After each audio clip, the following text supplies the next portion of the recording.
नमस्ते प्रणाम। हमारे यूट्यूब चैनल में आपका स्वागत है। एक हम लोग गीत सुनाने जा रहे हैं। गाना कैसा लगेगा लाइक करिएगा, सब्सक्राइब करिएगा, कमेंट में जरूर बताइएगा गाना कैसा लगा। अंगने में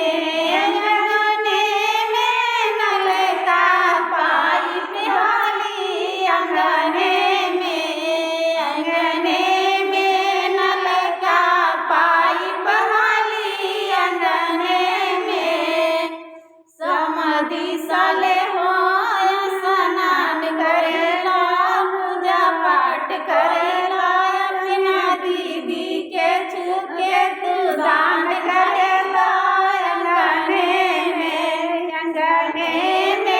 नल का पाइप डाली, अंगने में तिल करू सरे हो स्नान करेला, पूजा पाठ करेला, अपना दीदी के छुके तू दान करेगा।